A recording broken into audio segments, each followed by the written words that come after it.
एक गाड़ी है, ये सोच रहा है कि 90 डिग्री घूम सकता है। मान के चलिए यार गाड़ी है ना, ऐसे खड़ा होकर ऐसे सट जाएगी। और अपने यहाँ ड्राइवर बेचारा परेशान है, 3 बार आगे ले जाएगा, 4 बार पीछे ले जाएगा। फीचर्स इतना है जिसका कोई हद। सामने कोई आ जाएगा तो अपने से ब्रेक मार देगा। उसकी गाड़ियां आने वाले समय में देखिएगा भारत पे राज करेगी। आपको मजाक लग रहा है? जिस दिन वो आएगी ना,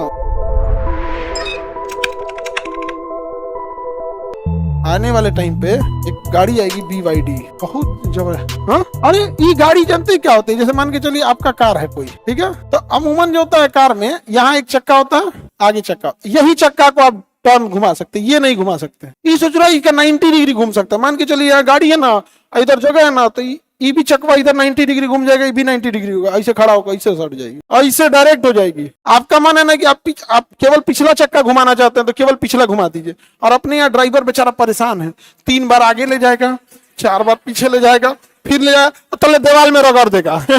अब पीछे जाम लगल है यहाँ पे, वो का कोई मतलब नहीं। यहाँ पे 360 डिग्री घूम जा रही है, 360। इतना डेवलपमेंट मत पूछिए, यहाँ पर इतना बहुत 360 घूम जाएगी। आपको मजाक लग रहा है?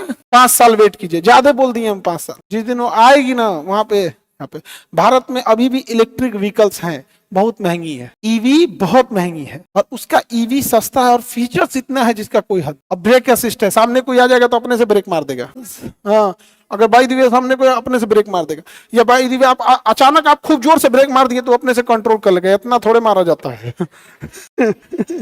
ये तो नॉर्मल चीज है, ये बाकियों में भी आ जाती है। ये तो पुरानी टेक्नोलॉजी है, 10 साल पुरानी टेक्नोलॉजी, BA बोलते हैं ब्रेक असिस्ट। बट वो लोग बहुत तेजी से डेवलप कर रहे हैं। तो व्यवस्था हम लोग की बहुत बड़ी है, पैसे के मामले में भारत कमजोर नहीं है।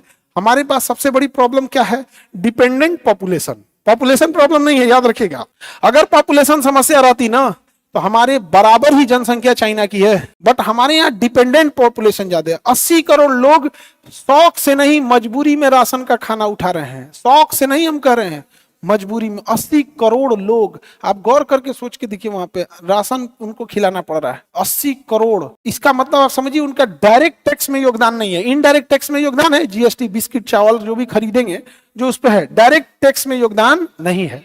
इनडायरेक्ट में तो टैक्स देना ही पड़ता है ना, सामान जब आप खरीदते हैं। तो इतनी बड़ी आबादी है, तो भारत की प्रॉब्लम पैसा नहीं है। हमारी इकोनॉमी हाथी की तरह है, बड़ी तो है लेकिन रफ्तार बहुत धीमी है।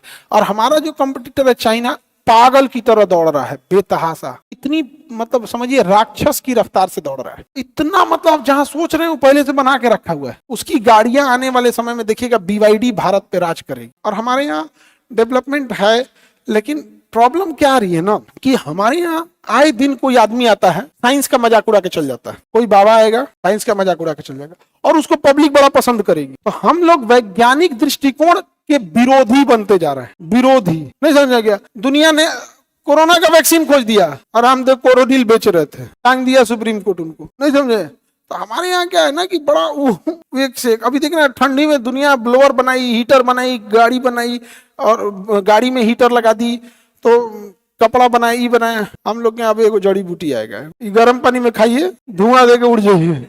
अच्छा, हमारा कहना है कि आप अगर बना रहे हो तो अच्छी बात है, आप नया चीज बना दो ना। वही च्यवनप्राश जो 1500 साल से भारत में बनते आ रहा है, वो चीज आप और आपसे ज्यादा बेटर था वो जो पहले बनाते थे, वो तो ज्यादा ही बेटर ही रहता था। नया बना देते तो समझ में भी आ जाता, बस उसमें फ्लेवर ऐड करते रहे।